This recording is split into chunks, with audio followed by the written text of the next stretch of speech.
नमस्कार, एसटीभी च्याटमा यहाँलाई हार्दिक स्वागत छ। म हुँ प्रकाश गिरी।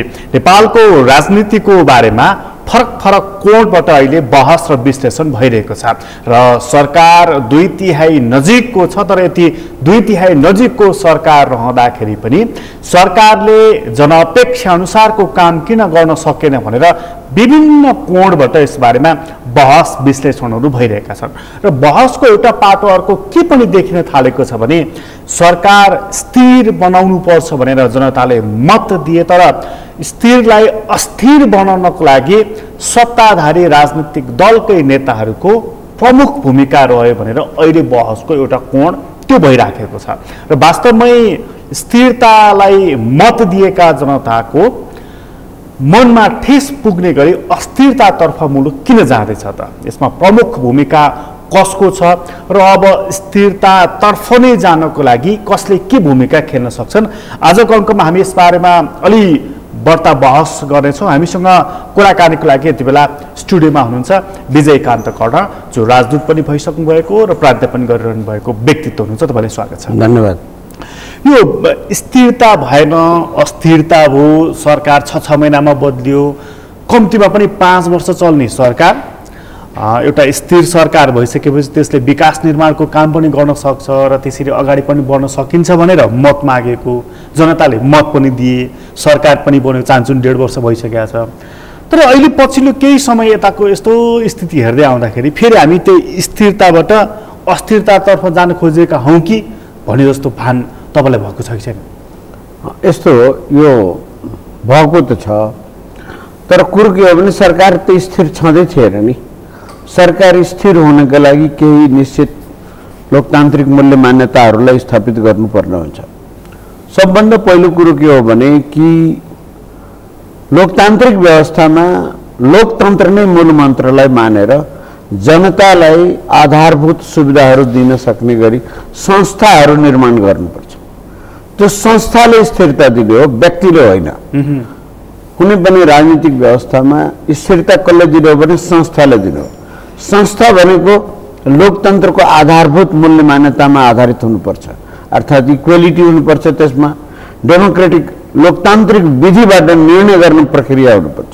चाहे त्यो दल होस्, सरकार होस्, संसद होस्, सर्वोच्च अदालत होस्, चाहे त्यो के अरे अरू पनि निकाय हुन्, सरकारका जुनसुकै निकाय अहिले एकैछिन त्यो स्थिति बनाउनु पर्ने कसले हो भने यही संस्थाहरू जसको मैले नाम भने तपाईँलाई, त्यही संस्थाहरूकै काम हो यो स्थिति बनाउने। त्यसको लागि लोकतान्त्रिक विधिलाई प्रयोग गरिनुपर्छ।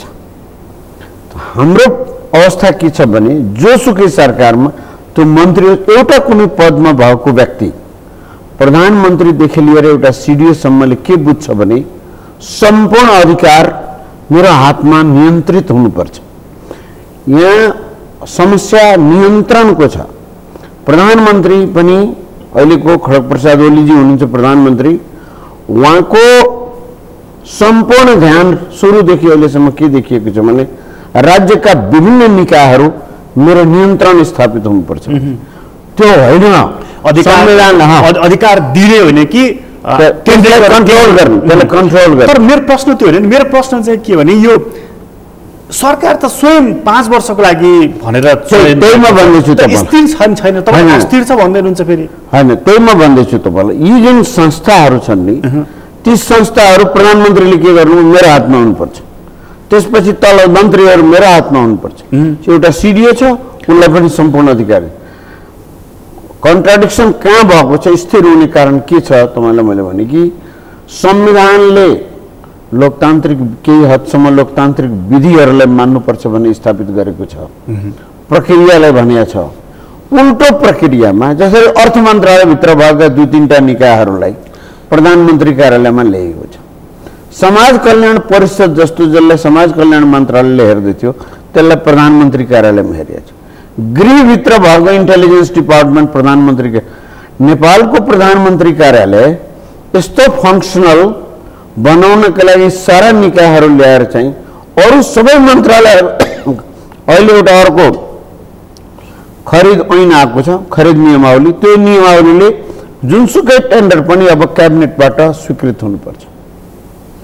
त्यो भनेको भ्रष्टाचारलाई प्रश्रय दिने हो।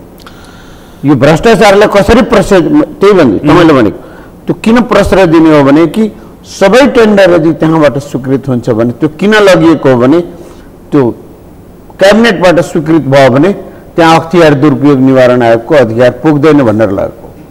अर्थात् सम्पूर्ण शक्ति एउटा व्यक्तिको हातमा आएपछि स्थिरता हुँदैन, लोकतन्त्रलाई धरापमा पार्ने स्थिति हुन्छ।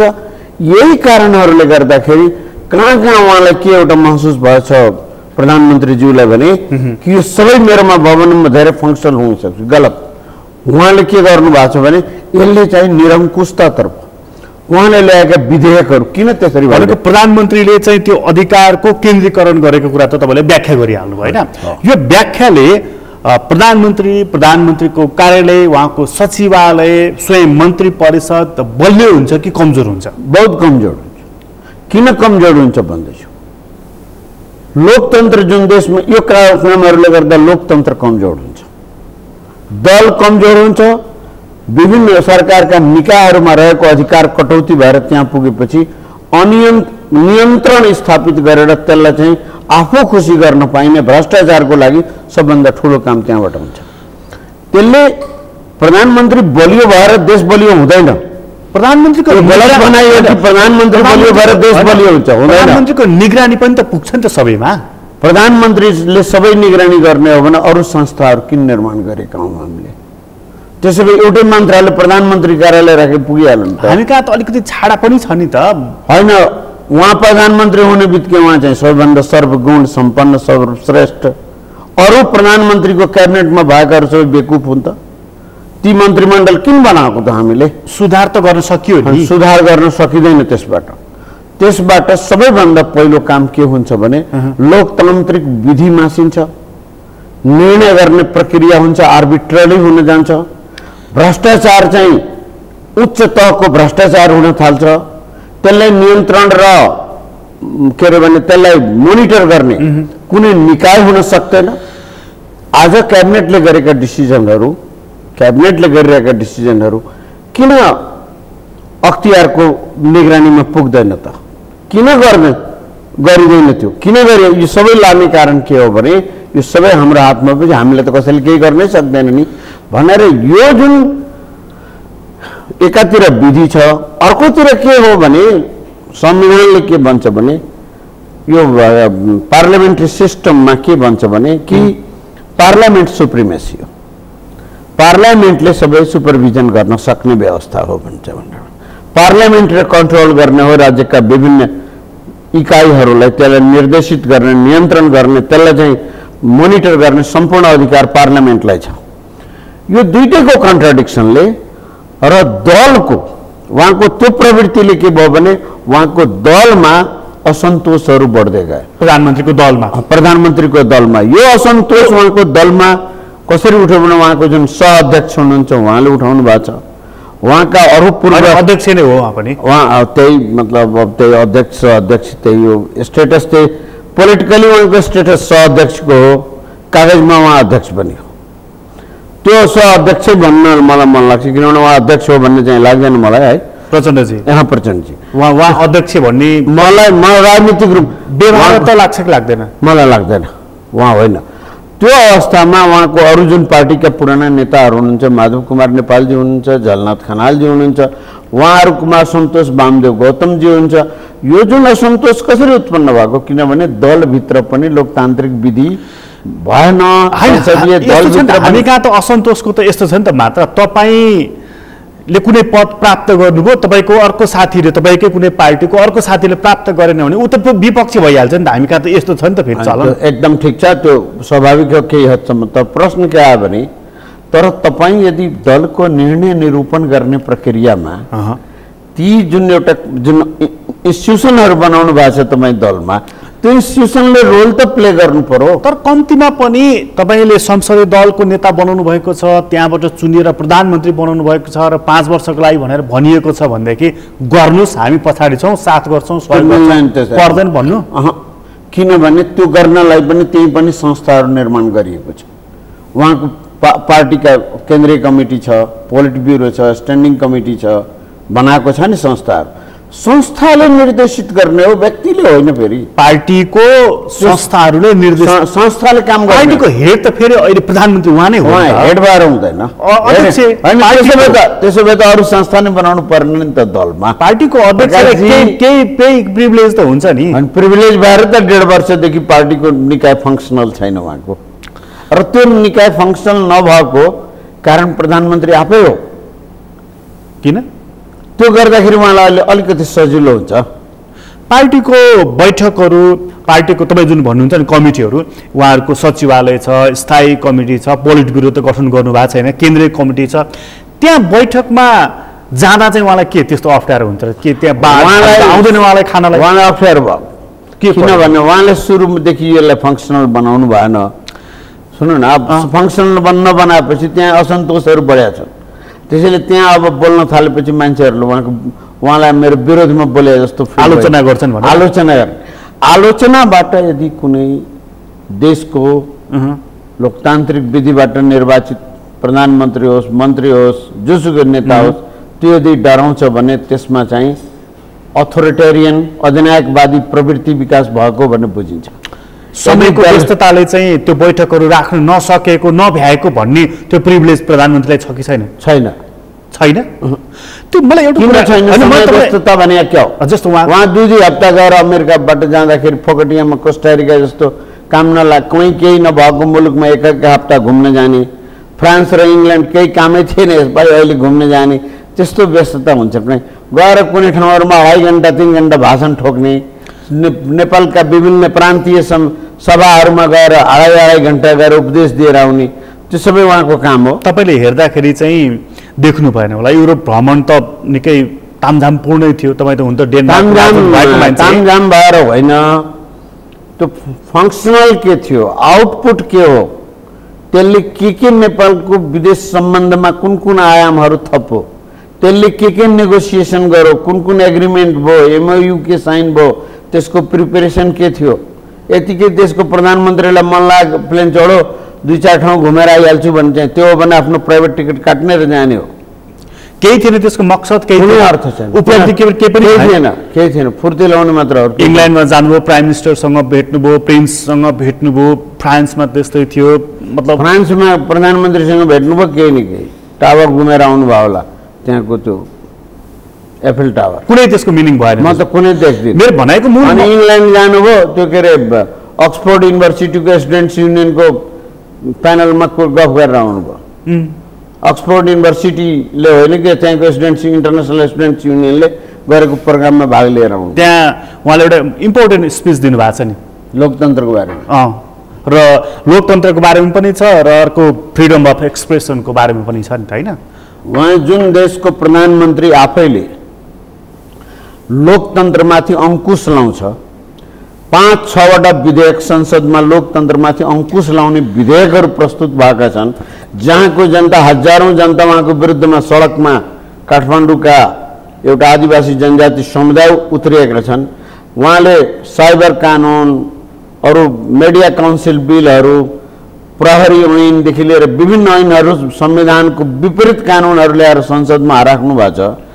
त्यो देशको प्रधानमन्त्रीले, त्यो पनि इङ्ल्यान्डमा गएर, जहाँ लोकतन्त्रको लागि त्यत्रो लामो लडाई छ, 700 वर्षको इतिहास छ, त्यहाँ लडाई त्यति लामो छ, जहाँ राजाको घाँटीसम्म काटेका हुन् संसदका त्यहाँका जनताले, त्यो देशमा गएर चाहिँ लोकतन्त्रको एउटा अलोकतान्त्रिक विधिबाट जान खोज्ने प्रधानमन्त्रीले गएर त्यहाँ चाहिँ बोल्दाखेरि त्यहाँ अरू केही भएन होला, त्यहाँ मजाक भएको अरू केही पनि भएन होला। हाम्रो प्रधानमन्त्री अलोकतान्त्रिक पथमा हिँडिसक्नु हो भन्ने ठाउँमा तपाईँ पुग्नु भएको? म त पुगेको, किनभने त्यो पथमा, त्यो बाटोमा हिँडि नै सक्नु, यो बाटोबाट हिँड्दाखेरि उहाँ कहाँ पुग्नुहुन्छ?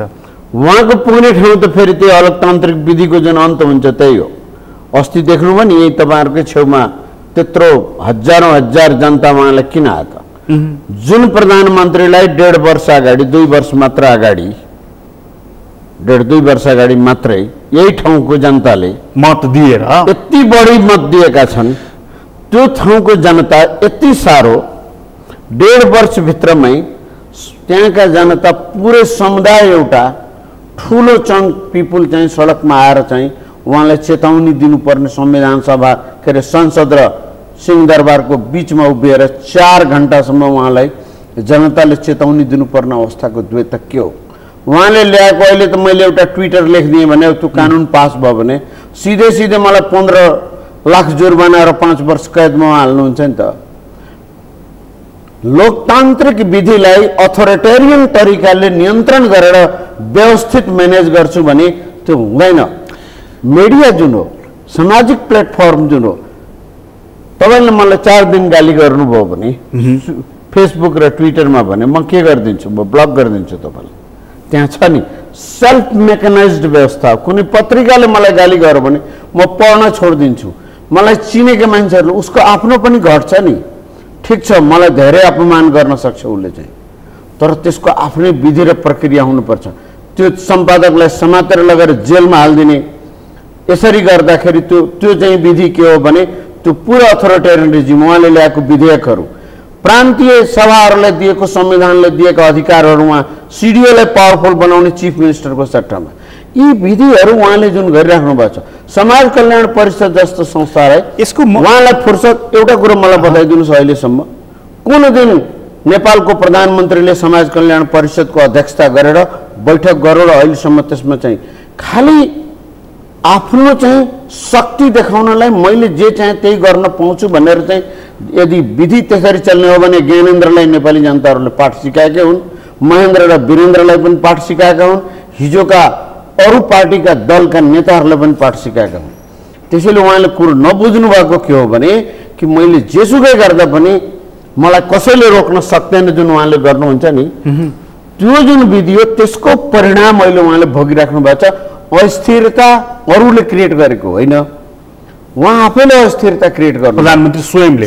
जसरी उहाँले एउटा सानो कुरो म भन्छु, प्रधानमन्त्रीले यतिसम्म पनि थाहा हुँदैन 5 दिनदेखि काठमाडौँको सडकको फोहोर नउठेको छैन। त्यो दिन उहाँले के भाषण गर्नुहुन्छ भने अब मास्क लाएर कसैलाई हिँड्नु पर्दैन भन्छ। यस्तो पनि कुरा गर्ने हो? 11 सेन्चुरीमा त्यो के अरे भन्थे नि मान्छेहरू, 7 साल अगाडि त्रिभुवन जेलमा गएर चाहिँ कैदीहरूलाई सरकार खान पाइएन भन्दाखेरि ए तिमीहरू दुध भात पनि खान पाएन भने जस्तो तमासा गर्ने हो? त्यो के अरे ऊ चाहिँ मिदास जस्तो राजा नाङ्गे हिँडेछ, जनताले एउटा बच्चाले त्यो उहाँले नबुझ्या त होइन नि। उहाँ हिजो आकाश पतालबाट आएको मान्छे त होइन नि। उहाँ फेरि 14 वर्षमा जेल बस्यो। म यही कुरा भन्दै थिएँ, तपाईँ प्रधानमन्त्री चाहिँ अलोकतान्त्रिक पथमा हिँड्नुभयो भनेर तपाईँले भन्दै हुनुहुन्छ नि। उहाँ स्वयं त फेरि यही लोकतन्त्रका लागि लडेको, त्यत्रो आफ्नो जीवनको ऊर्जाशील समय खर्च गरेको मानिस हो नि। त्यो मानिसलाई कसरी? एउटा कुरो म बताउँछु तपाईँलाई, 104 वर्षसम्म राजालाई राणाहरूले कैद गरिरहेका थिए नि, थिए नि। हाम नेपाली जनताले मरेर त्याग गरेर त्यो राजालाई पनि ल्याएर गद्दीमा आसीन गरिदिए, लोकतन्त्र पनि ल्याए। तर त्यो गद्दीवालाले के गर्यो त? गद्दीवालाले त जसले मुक्त गरिदिया थियो कैदबाट, त्यसैलाई फेरि कैदी बनाएन। यो प्रवृत्तिको कुरो हो।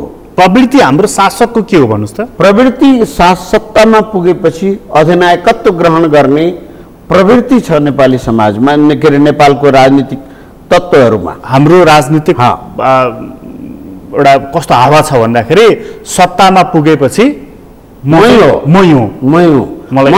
कसले के गर्छ? अहिले के भएको उहाँलाई? अहिले यस्ता विधेयकहरू प्रस्तुत गर्नुहुन्थ्यो, गुठी सम्बन्धी विधेयक ल्याउनु यो भने उहाँका मन्त्रीहरूले हेर्नु न कस्तो कस्तो भाषा बोल्छ उहाँका मन्त्रीहरू। तर हामी कहाँ फेरि त्यो अर्को विधि पनि त छैन। तपाईँले अघि इन्स्टिट्युसनहरू बनेन भन्नुभयो नि, त प्रधानमन्त्री त्यो अथोरिटेरियन बाटोमा हिँड्नुभयो भने त उहाँलाई क्रस चेक गरे हामीसँग अरू विधिहरू छन् नि। यस्तो भयो, उहाँको क्रस चेक गर्ने, त्यही क्रस चेक गर्नका लागि अस्थिरता देखिएको। त्यसरी उहाँको दलमा अहिले उहाँले गरे कमिटमेन्टहरू, उहाँले गरे एग्रिमेन्टहरूलाई प्रचण्डजीले अब तपाईँ 1.5 वर्षमा तपाईँले यसो 1.25 वर्षमा तपाईँ हिँड्नुपर्छ, मलाई दिनुपर्छ, त्यो एग्रिमेन्ट साइन गर्नुभएको रहेछ उहाँले, होइन? प्रष्टै लिखित से सम्झौता छ नि त। उहाँको 2 जना उहाँको दलबाट, 2 जना प्रचण्डजीको दलबाट त्यो के अरे पार्टी एकीकरण गर्दाखेरि त्यो सम्झौता गर्नुभएको रहेछ। 4-5 बुँदी के सम्झौता भनेको प्रधानमन्त्री चाहिँ अलिकति अलोकतान्त्रिक पथमा हिँड्न थालिसकेपछि प्रचण्डलाई अब आभास भयो कि अब चाहिँ मैले सिटी बजाउनु पर्छ भनेर सिटी बजाएको। सिटी बजाएको होइन, उहाँले 2टा कुरो, प्रचण्डजीसँग 2टा प्रब्लम भयो। प्रचण्डजीको सबैभन्दा ठुलो प्रब्लम के भने उहाँ अहिले राजनीतिक रूपमा आफूलाई एलिएनेट भन्छ नि, टाढिएको देख्नुहुन्छ। उहाँको रोल सीमित भयो प्रचण्डजीको, एकदमै रोलै उहाँको रहेन। उहाँको संसदमा रोल रहेन, दलमा रोल रहेन, सरकारमा रोल रहेन। यो तीनटै ठाउँमा उहाँ अध्यक्ष हुनुहुन्छ भनिया छ होइन, तर उहाँलाई संसदमा कुनै रोल छैन, उहाँको देखिँदैन। सरकारमा कुनै रोल देखिँदैन। नेताहरूले त आफ्नो भूमिकाले क्रियाशीलताले रोलहरू क्रिएट गर्ने हो। अनि दलमा उहाँको भूमिका किन भएन भने दलै बनिया छैन। उहाँहरूको जुन समायोजन प्रक्रिया छ यही छ। प्रधानमन्त्रीले प्रचण्डजीसँग खेलेका गोटी के हो भने कि यो दल यदि पूर्ण रूपमा फङ्सनल भयो भने, पुरै समायोजन भयो भने त यिनी त काम गर्न थाल्छौँ। प्रचण्डजी भनेको यो प्रचण्डजीको पनि भनाइ के भने छिटो गरौँ, किनभने उहाँ अस्ति जुन आयो नि दुईटा कुरा के आयो भने या त सरकार चलाउनु या त पार्टी चलाउनु भने चाहिँ भन्या कुरो त्यही हो। उहाँको छटपट्टि कहाँबाट आयो भने लैजा मेरो न संसदमा रोल छ, न दलमा रोल छ, न मेरो सरकारमा रोल छ।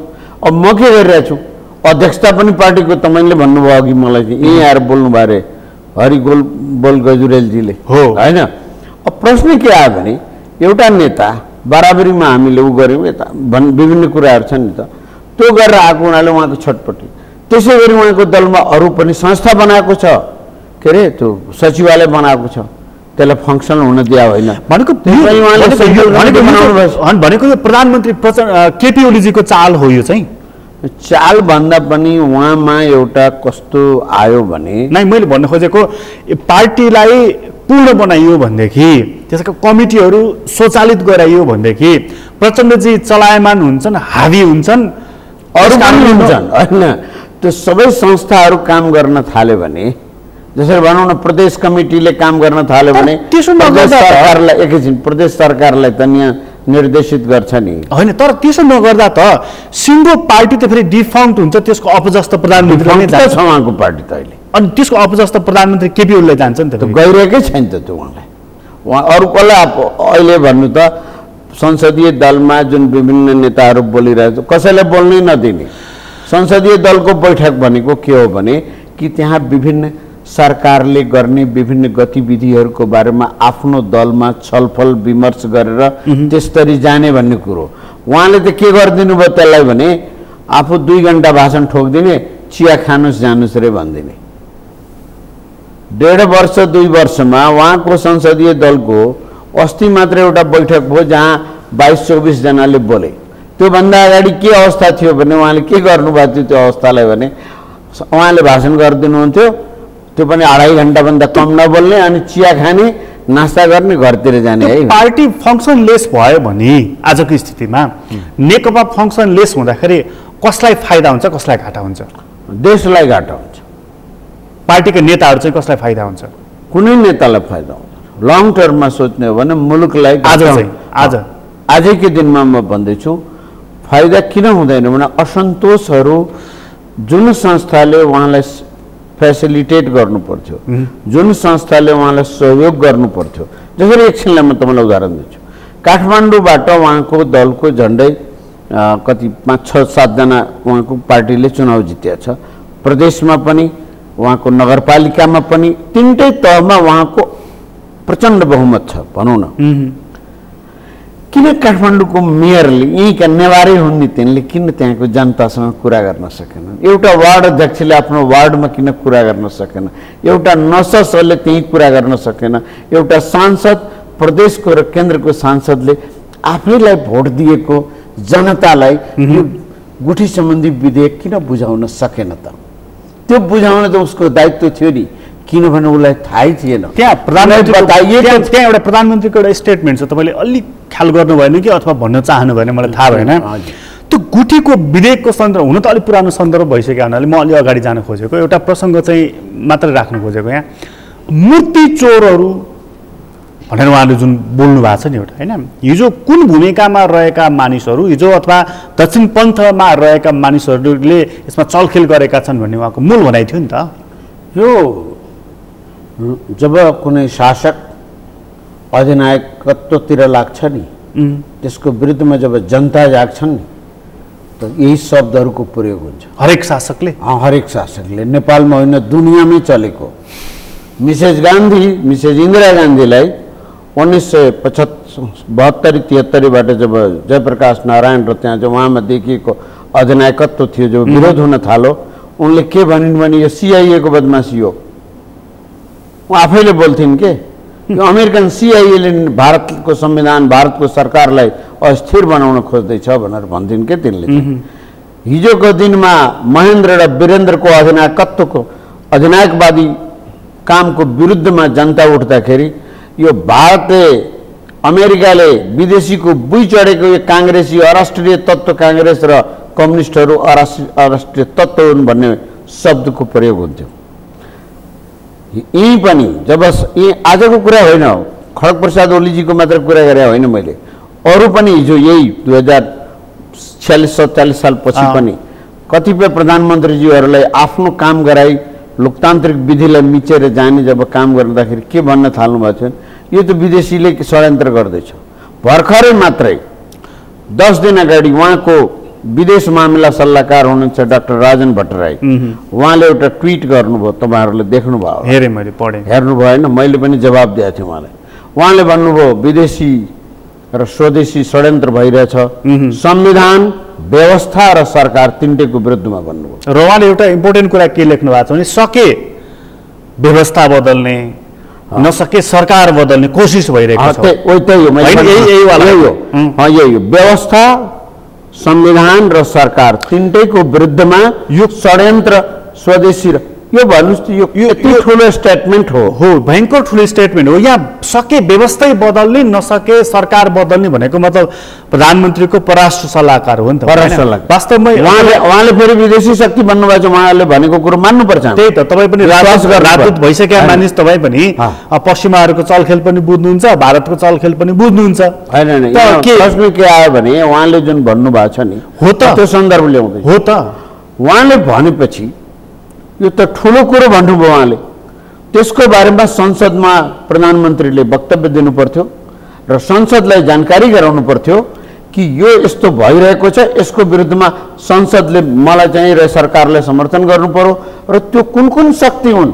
तर प्रधानमन्त्रीले बोल्नु भएको छ त, जस्तो संसदमा उहाँ बोल्न जानुभयो, काङ्ग्रेसले रोक्यो, बोल्नु दिएन, नदिइसकेपछि उहाँले फेरि बोल्नुभयो त, पछि आएर प्रेस मिट गर्दाखेरि उहाँले भन्नुभयो त 17 साल ल्याउने कोसिस भइराखेको छ भनेर। ल्याउने कसले हो त्यो त बताउनु पर्यो नि। 17 साल ल्याउने त राजाले ल्याउनु पर्यो। राजा अहिलेको त्यो हिजोको राजा ज्ञानेन्द्रको त्यो क्षमता छैन के पनि क्षमता। अस्ति लालबाबु पण्डितजी सरकारकै मन्त्री आउनुभएको थियो, यहीँ मसँग कुरा गरेँ, उहाँले भन्दै हुनुहुन्थ्यो कि त्यो राजतन्त्र बिउताउने कोसिस भइरहेको छ र प्रधानमन्त्रीले त्यसैलाई इन्डिकेट गर्नुभयो। यो शब्द मसँग बहुतै खराब थियो, म रोकेँ आफूलाई। एउटा कुरो के बुझ्नुपर्छ भने हामी तपाईँ सबैले 250 वर्ष जुन संस्थाले यो देशमा विभिन्न तरिकाले शासन गरेको छ, त्यो संस्थाको सबै समर्थकहरू सिद्धिसके एकै दिनमा छैन। सिद्धिन्छ त्यसरी दुनियाँमा? सिद्धिँदैन, होइन, सिद्धिँदैन। केही राजतन्त्रवादी मान्छेहरू अहिले पनि छन्, दलै छ त्यो नाउँमा, कमल थापाजीको दलै छ होइन, त्यो दलले राजतन्त्र मागिरहेकै छ होइन। एउटा कुरो के भन्ने बुझ्नुपर्छ भने तर त्यो संस्था हिजो 17 साल ल्याउँदाखेरि त राजा महेन्द्रले 17 साल ल्याउँदाखेरि नेपाली सेनाको बलमा ल्याएको थियो होइन। तर म अहिले हेर्दाखेरि अरू चाहिँ विभिन्न कारणहरू होला, तर म 47 सालदेखि यो बिचमा आउँदाखेरि 1-2टा अपवाद बाहेक, त्यो पनि 2001 के अरे 2002-2005 को ज्ञानेन्द्रको एडभेन्चर बाहेक अरू बेलामा अर्थात् 2008देखि यता जुन बेलादेखि गणतन्त्र नेपालमा स्थापित भएको छ, नेपाली सेनाको कुन गतिविधिले नेपालको संविधान र सरकारलाई अन्डरमाइन गर्ने कुन काम भएको छ? बरु सरकारले हाम्रो सरकारहरूले चाहिँ त्यो सेनालाई अनवान्टेड र अननेसेसरी तरिकाले विभिन्न कामहरूमा लगाइदिएका छन्। यो रोड बनाऊ रे, त्यो यो घर बनाऊ रे, सेनाको काम त मैले त्यसैले भनेको सेनाको साथ बेगर सम्भव छैन, राजतन्त्र फर्कने भन्ने सम्भव छैन। सेनाले साथ दियो भने चाहिँ दिँदैन नै, दियो भने चाहिँ सम्भावना छ होइन। त्यो एउटा शक्तिशाली संस्थाले त्यो दिने मैले सम्भावना देख्दिनँ। अनि एउटा कुरा भनौँ न, यदि यही काम नेपाली सेनाले गर्नु पर्या भए 2006 को मुभमेन्टमा किन गरेन त? त्यसमै सुप्रिम कमान्डर हो नि त सेनाको। त्यसमै प्रधानमन्त्रीले यो 17 साल दोहोऱ्याउने कोसिस भइरहेको छ भनेर किन भन्नुभयो त? यो उहाँको दलमा, सडकमा, संसदमा जुन विरोध भइरहेका छन्, त्यो विरोधहरूलाई उहाँले गरे जुन मैले अघि भने नि, अघि उहाँले जुन अथोरिटेरियन टेन्डेन्सी देखिएको छ, अथोरिटेरियन कामहरू गरिराख्नु भएको छ, उहाँको सरकार जुन भ्रष्टाचारमा यसरी लिप्त भएको छ, त्यसको सम्पूर्ण विरोध भइराख्दाखेरि उहाँले इन्स्टिट्युसनल तरिकाले उहाँको सरकारले संस्थागत रूपमा भ्रष्टाचारलाई यो खरिद ऐन त उनले सिधै क्याबिनेटबाट डिसिजन गर्ने जुन प्रक्रिया, यो सबैलाई ढाकछोप गर्नलाई, यो के भने जनतालाई एउटा एकतिर भइरहेको जुन विरोध छ नि त्यसलाई चाहिँ अर्कोतिर डाइभर्ट गर्नका लागि उहाँले प्रयत्न मात्र गरे। आजको मितिमा एउटा कुरा होइन, आजको मितिमा कर्मचारी पठाउनलाई होइन, प्रान्तहरूमा र स्थानीय सरकारमा कर्मचारी पठाउन 2 वर्ष लाग्छ होइन, भन्नु त 2 वर्ष लाग्छ। यो जानी गरे हो नि त यो कामहरू, किन गर्नु पर्यो त्यस्तो? होइन, त्यसले फङ्सनल नहोस्, पर्फर्मेन्स नहुँदा त दोष त सरकारलाई नै आउने हो नि। होइन, त्यो संहिता चाहिएकै छैन। नचाहिएको मान्छेलाई यो बरु कामै नगरोस्, बदनाम भइहालोस्, सिद्धियोस्। यो एउटा मोहम्मद लाल बाबु राउत भन्ने चाहिँ 2 नम्बर प्रोभिन्सको मुख्यमन्त्री दिनभरि फटर के बोलिरहेको हुन्छ। यसलाई पनि बुझोलाई दिउँ, यसलाई पनि तहलाई दिउँ। 2 नम्बर प्रदेशमा हल्ला गरिरहेका हुन्छन् संहिताको, 2 नम्बर प्रदेशकै जनताले विरोध गरून्। अहिले त के भयो भने 2 जनामा सबभन्दा बढी त प्रदेश नम्बर 2 का मुख्यमन्त्री बोल्छन् अधिकारको लागि या संहिताको लागि।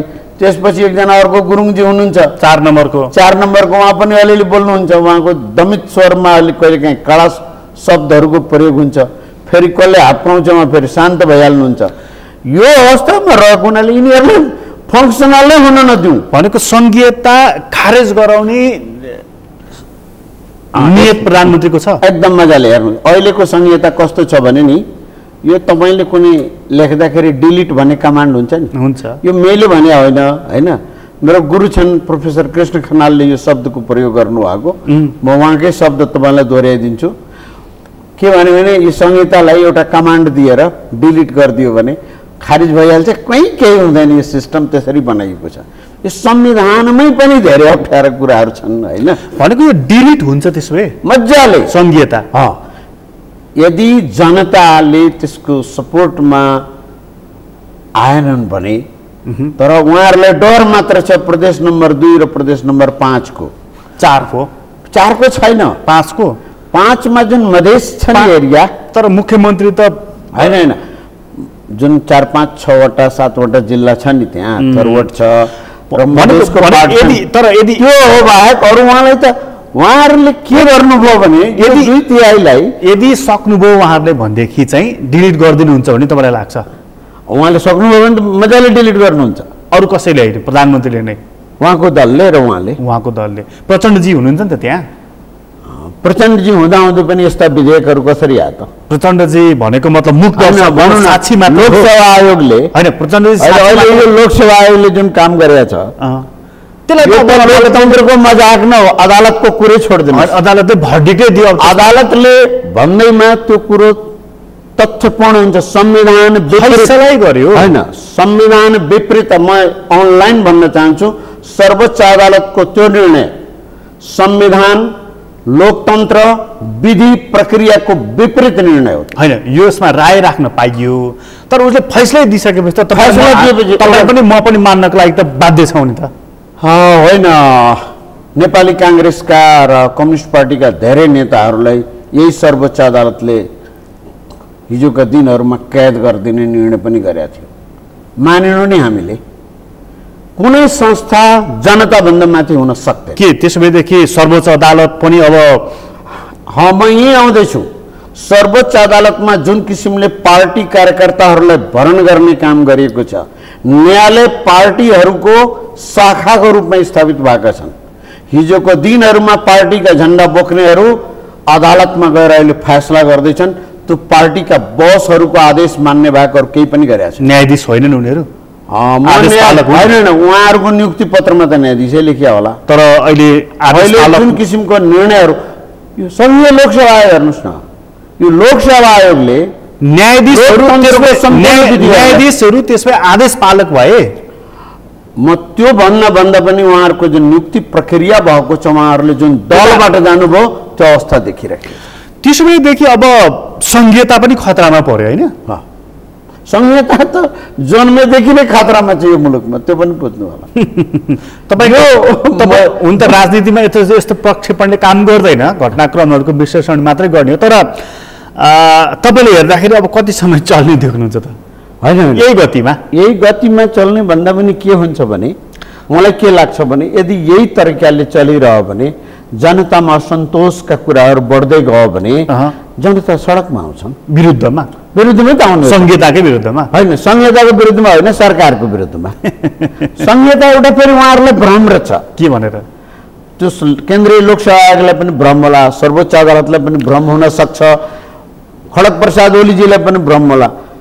जुन मधेसी र थारूहरू जुन छन् नि यो देशका, यो संहिता नलिकन शान्त बस्नेवाला छैनन् तिनीहरू। फेरि यो पनि बुझ्नु होला, त्यो यसरी संहिता त्यो रगतमा बगिसकेको छ अहिले चाहिँ, त्यहाँ चाहिँ कि त्यो कुरोलाई फेरि म रोकिदिन्छु भन्ने कसैले कोसिस गर्यो भने, त्यो कर्णालीमा बेग आएको बेलामा म माटोले रोक्छु भने जस्तै हो क्या, त्यो सकिन्न।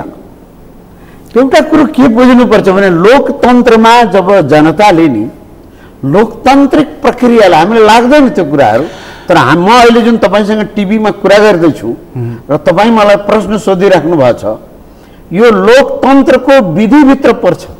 यो हिजोको जनताले बलिदान दिएको त्यसको आधारमा स्थापित हो। 2046 सालभन्दा अगाडि तर आचरण पनि त त्यस अनुकूल हुनु पर्यो नि। जस्तो संघीयताको पक्षमा लाग्नको लागि त त्यसले मलाई प्रतिफल पनि त दिनु पर्यो। प्रतिफल, लोकतन्त्रको रोगको इलाज लोकतन्त्रै हो। यो चुनाव हुँदै जान्छ, जनता प्रशिक्षित हुँदै जान्छन्, सरकार काम गर्दै जान्छ, यो जुन इलेक्सन हुँदै जान्छ, जनतामा यो डिबेट तपाईँहरूले गरेको यो कामहरू, आम जनताले गरिरहेका, पत्र पत्रिकाले गरिरहेका, गाउँघरमा डिस्कसन र डिबेट भइरहेका, यी सबैले 10 वर्ष 20 वर्ष 30 वर्ष 40 वर्षमा गएर यो संस्थालाई मजबुत बनाउँछ। इङ्ल्यान्डमा एकै दिनमा भएको होइन, फ्रान्स र अमेरिकामा पनि एक दिनमा भएको, टाइम लिन्छ। यो कुरा वर्षौं टाइम त लिन्छ मैले माने, तर कम्तीमा पनि त्यसलाई सही ढङ्गबाट परिचालन गर्ने यति त सुझबुझ चाहियो नि भने होइन। हेर्नु न, म बताउँदैछु, एकातिर सरकारले जुन अथोरिटेरियन टेन्डेन्सीहरू देखाएपछि जनता सडकमा आउने आए नि त। सरकारलाई जस्तो सरकारमा ठिक छ, प्रधानमन्त्री केपी ओली हुनुहुन्छ मैले माने, तर त्यही सरकारमा हिजो संहिता चाहियो भनेर चाहिँ लाठी मुङ्ग्री गरेर मसाल जुलुस गरेर हिँड्ने मान्छे उपेन्द्र यादवजी पनि त उप प्रधानमन्त्री हुनुहुन्छ। के गर्दैनुहुन्छ उहाँ? अब त्यो उहाँलाई नै सोध्नु होला। तर कुरो के हो भने, मैले यस मानेमा मात्रै भनेको कि सरकारले संघीयतालाई विफल बनाउने या यसलाई दूषित बनाउने काम गरिराखेको छ भनेर मान्ने हो भनेदेखि त्यसको मतियार त उपेन्द्रजी नै पर्नु। हजुर, पर्नुहुन्छ होइन? एकदम 100%। त्यसमा उहाँले आफूलाई बचाएर राख्नु सक्नुहुन्न, उहाँ जोगिन पाउनुहुन्छ? पाउनुहुन्न। उहाँलाई जोगिने कुनै आधार छैन।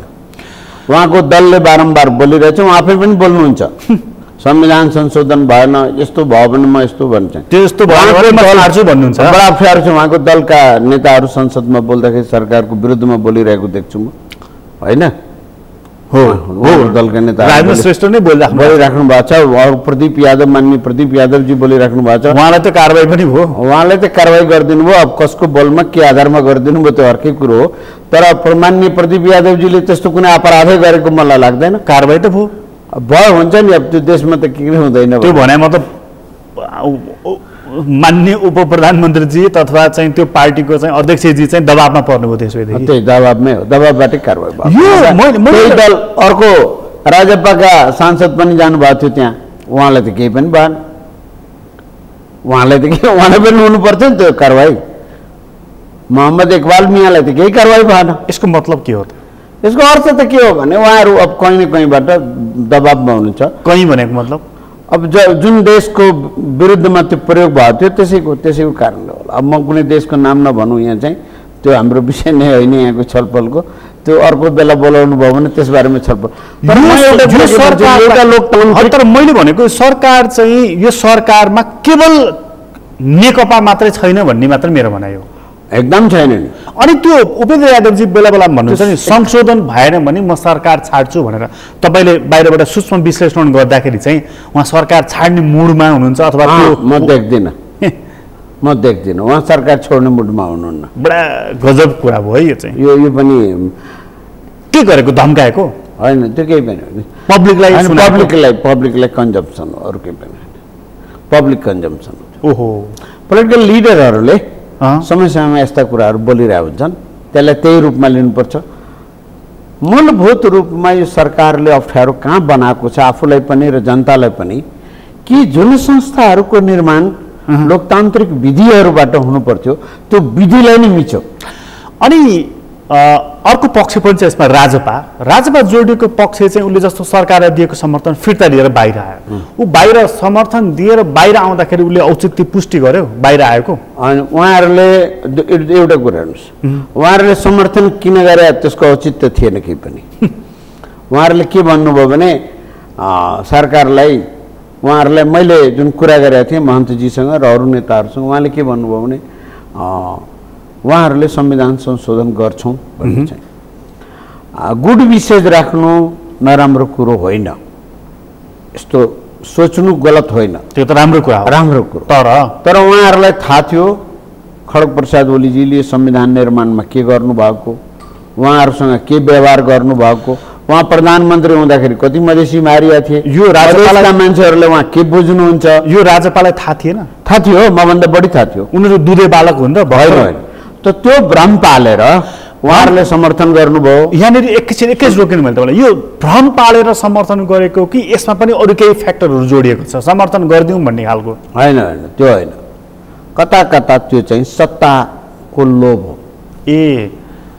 सत्ताको लोभ हो, अरू केही पनि होइन। कति के भन्छन् भने उपेन्द्रजीले चाहिँ राजपा सरकारमा जाने भर्याङमा चाहिँ बार लगाइदियो, रोकिदियो भन्छन्। होइन, त्यो बार त उहाँलाई थिएन, उहाँहरू पनि एक दुईवटा मन्त्रालय त पाइहाल्नुहुन्छ, जानको लागि खुल्ला थियो। खुल्ला थियो, त्यही पनि किन जानु भएन त? राजपा पनि त्यति धेरै अप्ठ्यारो भयो उहाँहरूलाई। कुरो के भयो भने कि सरकारमा गएपछि त केही गर्न सकिँदैन। दुईवटा अप्ठ्यारो थियो उहाँहरूलाई। एउटा अप्ठ्यारो यो डर थियो कि जनता के भन्छ भने, त्यो पनि केही डर थियो, यसमा कुनै शङ्का छैन। एकदम थोरै होला, त्यो थोरै, एकदम थोरै होला। तर महन्तजी चाहिँ कुनै पनि हालतमा जानु हुँदैन भन्ने पक्षमा हुनुहुन्छ है। अर्को केहीले गइहालौँ भन्ने पनि थियो, गएपछि मन्त्री हुन्छ 2-3 साल भनौँ पछि हेरेर देखा जाला भन्ने चाहिँ एउटा सोच थियो त्यहाँ चाहिँ, नभएको होइन। तपाईँ एकदम ठिक्क हुनुहुन्छ टाउमा। तर त्यो 1-1.5 साल पछि उहाँहरूले के देख्नुभयो भने यो त केही पनि हुँदैन, यो त केही हुने जानेवाला छैन, यसको त कुनै सम्भावनै देखिँदैन। झन्डा हल्लिने भन्दा दोस्रो काम हुँदै छैन। यता जनताले पनि गाली गर्ने भएको छ, पुरै दुनियाँ गाली गर्छ। अनि त्यसले गर्दा तेस्रो कुरो त्यहाँ समस्या के थियो भने त्यहाँ 6 जना नेता हुनुहुन्छ। को मन्त्री हो? त्यो सबभन्दा 2टा मात्र सिट आउँथ्यो, बढीमा एउटा अर्को थपिन्थ्यो राज्य मन्त्री, 3टा मात्र आउँथ्यो। अनि को जाने को नजाने, सबै मन्त्री एकचोटि भइसकेका छन्। फेरि 6 जना एक-एकचोटि मन्त्री त भइसक्नु भएछ, एकचोटि दुईचोटि। कोहीको स्थिति यस्तो थिएन कि जसले चाहिँ, त्यो पनि फ्याक्टर। यो 3-4वटा फ्याक्टरहरूले अर्को त्यसपछि उहाँहरूको विभिन्न कारणहरू, जस्तै रेशम चौधरीको कुरो आयो, अनि संशोधन हुने सम्भावना देखिएन, अनि उहाँहरू फर्किनु होइन। अब त्यसैले जाँदाको कुनै औचित्य थिएन। जब जाँदाको औचित्य हुँदैन, फर्किँदाको के औचित्य हुन्छ? यहाँनिर म एकैछिन थोरै समय लिएर, मसँग करिब थोरै समय बाँकी छ, अलिकति प्रचण्डजीको भूमिकाको कुरा गरौँ। उहाँले तपाईँ भनिहाल्नुभयो सहअध्यक्ष हो, मैले देखेको त त्योभन्दा बढ्ता केही पनि होइन भनेर। एक थरी मानिसहरू के भन्छन् भने यो हुन त अतिशयोक्तिपूर्ण टिप्पणी पनि हुनसक्छ, कयौँले यही टेबलमा आएर भनेको हुनाले मात्रै मैले तपाईँ समक्ष यो कुरा राखेको कि प्रचण्डजीलाई केपी ओलीजीले सहमति बमोजिम प्रधानमन्त्री पद दिनुहुन्न, उहाँको त्यो नेचर छैन, दिनुहुन्न। त्यो नदिइसकेपछि उहाँहरूको पार्टीमा विग्रह आउँछ र अस्ति चितवनमा पुगेर प्रचण्डजीले पनि भन्नुभयो दुर्घटना हुन सक्छ भनेर। त्यसलाई पार्टी फुट्न सक्छ भन्ने अर्थमा मानिसहरूले बुझेका रहेछन्। तपाईँले के भनेर बुझ्नु भएको छ? होइन, दुर्घटना भनेको त त्यही हो नि। दुर्घटना भनेको दुईटा हुन्छ, या त पार्टी फुट्छ या संसदमा उहाँहरूले भोट दिनु भएन भने सरकार अल्पमतमा जान्छ। त्यति नै हो अर्थ लाग्ने। त्यसको अर्थ के हो भने सरकार गएको अर्थ के हो भने पार्टी फुट्यो। 2051 सालमा नेपाली काङ्ग्रेसको 34 जना सांसदहरू होइन हो एब्सेन्ट बस्दिनु भयो। प्रधानमन्त्री गिरिजाप्रसाद कोइरालालाई उहाँहरूले नीति कार्यक्रम त फेल गराइदिनु भयो पास गर्नलाई। त्यो भनेको त सरकार अल्पमतमा पर्यो, सरकार राजीनामा दिनुपर्ने स्थिति बन्यो होइन, पार्टी फुटेन। सरकार त गयो, पार्टी फुटेन सरकारको। त्यो बेलामा एउटा अर्को तत्त्व थियो त्यहाँ। त्यो तत्त्व के थियो भने 3 जना त्यो बेलामा नेता हुनुहुन्थ्यो, गणेशमान सिंह, कृष्णप्रसाद भट्टराई र गिरिजाप्रसाद कोइराला। उहाँहरूको त्यो ट्रेडिसनल केही थियो, आफ्नो भित्र केही आकर्षण विकर्षणका केही तत्त्वहरू थिए जो कि उहाँहरूलाई एक ठाउँमा राख्थ्यो, अलग गर्थ्यो। तर त्यसको परिणाम आउँदा त ठिक छ त्यो बेलामा भएन, तर पछि आएर त 5-7 वर्षपछि त्यो पार्टी फुट्यो। तर त्यति बेला एउटा अलि अर्को परिघटना भयो नि त। सरकार त गिर्यो, गिरिजाप्रसाद कोइरालाले त्यसलाई सहज रूपमा स्वीकार्नु भएन र संसद त भङ्ग गरिदिनु भयो। यसपटक चाहिँ उहाँले नेगोसिएसन गर्नु पर्थ्यो, उहाँले आफ्नो दलमा हाम्रो राजनीतिक नेताहरूको चरित्र कस्तो छ भने नेगोसिएसन नगर्ने, घमण्ड गर्ने, दम्भ गर्ने। मलाई जसरी अहिले प्रचण्डजीले बोलिसकेपछि, प्रचण्डजीले बोलेपछि खड्ग प्रसाद ओलीजीले प्रचण्डजीसँग घनिष्ठ वार्ता गर्नु पर्थ्यो, उहाँले कन्स्ट्रक्टिभ डायलग गर्नु पर्थ्यो। म एउटा सरकार चलोस् हिसाबले भन्दैछु, डायलग गर्नु पर्थ्यो। उहाँको असन्तोषका कुराहरू के हुन्, एग्रिमेन्ट किन बाहिर अहिले ल्याउनु पर्ने अवस्था आयो, दलभित्र के असन्तोष छ, सरकारभित्र के असन्तोष छ, फङ्सनिङमा कहाँ गडबडी भयो, त्यसलाई कोर्स करेक्सन गर्ने के मेकानिजम हुन सक्छ, त्यतातिर नगएर अर्को बाटो लागेपछि त्यसको परिणाम। त्यसैले प्रचण्डजी अहिले सबैभन्दा अप्ठ्यारो हो नेताहरूमा, सबैभन्दा आनन्द शेरबहादुर देउवालाई केही गर्नै पर्दैन, आरामले बस्ने, आनन्दले बस्ने, केही छैन, मतलबै छैन। नेपाली काङ्ग्रेस छ भन्ने कुरो म आजकल महसुसै हुन छोडिसकेको, मलाई चाहिँ आफूलाई चाहिँ देख्दिनँ कतै छ भन्ने चाहिँ। उहाँ चाहिँ हुनुहुन्छ है फेरि। त्यसै गरी प्रचण्डजी साह्रै अप्ठ्यारोमा हुनुहुन्छ। प्रचण्डजी किन अप्ठ्यारोमा हुनुहुन्छ भने उहाँको नियन्त्रण दलमा पनि छैन, सरकारमा पनि छैन, संसदमा पनि छैन, भूमिका पनि छैन। त्यसैले बारम्बार भरतपुर गइराख्नुहुन्छ र दुर्घटना हुन सक्छ भनेर जानुहुन्छ। उहाँको छटपटी हेर्नुहोस् न, त्यो दुर्घटना उहाँलाई सबैभन्दा अप्ठ्यारो 2-3टा कुरो छ। एक त व्यक्तिगत पारिवारिक रूपमा उहाँ अत्यन्त मलाई दुःख पनि लाग्छ, त्यो एउटा पाटो छ होइन, त्यो त छँदैछ उहाँको पाटो। उहाँको यही जीवनमा धेरै अप्ठ्यारा कुराहरू देख्नु भएको छ। राजनीति अर्को चाहिँ राजनीतिमा के भयो भने जुन एडभेन्चर गर्नुभएको छ, जुन उहाँले भन्नुहुन्छ नि छलाङ लाग्छु, त्यो छलाङहरूमा यो अत्यन्त अप्ठ्यारो छलाङ लगाइदिनु भएको छ कि यहाँ चाहिँ। यो पटकको छलाङ चाहिँ असाध्य अप्ठ्यारो खालको अप्ठ्यारो छ र उहाँलाई एकदम अप्ठ्यारो स्थितिमा बन्छ। तर उहाँ छलाङ मारेपछि फेरि त्यसबाट उम्केकै रेकर्ड छ नि, ट्र्याक रेकर्ड होइन। त्यो उम्केको रेकर्ड त्यस्तो होइन नि, त्यो त अप्ठ्यारो रेकर्ड छ नि। त्यसलाई हेर्दाखेरि मान्छेलाई लाग्यो हो। तर यो जुन अहिले अवस्था छ नि उहाँको, त्यो चाहिँ उहाँहरूले एउटा कुरा के बुझ्यो, नेपाली राजनीतिमा एउटा अप्ठ्यारो कुरो। मलाई एउटा कुरा बताइदिन्छु अन्त्यमा, त्यसपछि म टुङ्ग्याउँछु। अब प्रचण्डजी र केपी ओलीजी मध्ये को चलाक भनेर भनियो भने तपाईँको उत्तर के हुन्छ? होइन, केपी ओलीजी त बहुत ठुलो चलाक हुन् प्रचण्डजी भन्दा, सबैभन्दा अहिलेको देशमा सबैभन्दा चलाक चतुर प्राणी कोही छ भने र अप्ठ्यारो मान्छे कोही छ भने त्यो त खड्ग प्रसाद ओलीजी नै हो। प्रचण्डजीलाई चाहिँ एकदम भाइब्रेन्ट, पछाडि पनि जाने अगाडि पनि आउने त्यो टाइपको मान्छे छ, त्यो उहाँमा छ। तर कुरो के हुन्छ, त्यो गिभन सर्कमस्टान्सेस हुन्छ, त्यसको लागि त सिचुएसन बन्न सक्नुपर्छ, त्यसको लागि सिचुएसन बनाउनुपर्छ। यतिकै त्यो के अरे भने पोलिटिक्समा डिफरेन्ट कर्नरबाट डिफरेन्ट इन्स्टिट्युसनहरूले डिफरेन्ट जुन भित्री भइरहेको हुन्छ नि, त्यहाँ चाहिँ त्यसभित्र आफूलाई स्पेस क्रिएट गर्न कोसिस गर्न। त्यो स्पेस जब राम्रो बन्छ त्यो बेलामा छलाङ लाउँदा तपाईँलाई सजिलो हुन्छ। तर यत्तिकै छलाङ लाउनु भयो भने त्यो अनुमानको बलमा यदि राजनीतिमा छलाङ लाइन्छ भने त्यो त साह्रै अप्ठ्यारो पो हुन्छ। त्यसो भए प्रचण्डजीको अबको कर्म भनौँ, अबको भूमिका भनेको चाहिँ केपी ओलीजीको सहयोगीको रूपमा रहने मात्रै हो होइन? त्यो होइन, त्यो चाहिँ फेरि लामो समय यो चल्छ भन्ने लाग्दैन मलाई। किन? किनभने प्रचण्डजी त्यसरी लामो समय बस्ने स्वभावको हुनुहुन्न। यो फेरि खड्ग प्रसाद ओलीजीले एउटा सन्देश पनि के हो भने, जुन उहाँले चितवनमा बोल्नु भएको छ, यो विभिन्न ठाउँहरूमा गएर बोल्नु भएको छ भने त्यो सन्देश के हो भने कि यदि यिनी सुध्रिएनन् भने म जुनसुकै छलाङ बरु अप्ठ्यारो झनै अप्ठ्यारोमा पऱ्यो भने पनि त्यो छलाङ लाउन तयार छु। त्यो भनेको के हुन्छ भने त्यो 51 साल र 50 सालको जुन छ नि गिरिजाप्रसादको त्यो अवस्था हो। उहाँमा फेरि दम्भ के छ भने म त जङ्गबहादुर हो, म त गिरिजाप्रसाद भन्दा पनि पावरफुल हो, म महेन्द्र भन्दा पनि पावरफुल हो, मलाई कसले के गर्छ भने उहाँ फेरि त्यही काम गर्ने हो जुन गिरिजाप्रसादले 50-51 सालमा मिस्टेक गरिसक्नु भएछ। त्यो अर्कातिर त्यो छ भनेको संसद विघटन हो। उहाँलाई भनेको प्रधानमन्त्रीलाई प्रेसर भयो भने उहाँ संसद विघटनको बाटोसम्म पनि जान सक्नुहुन्छ।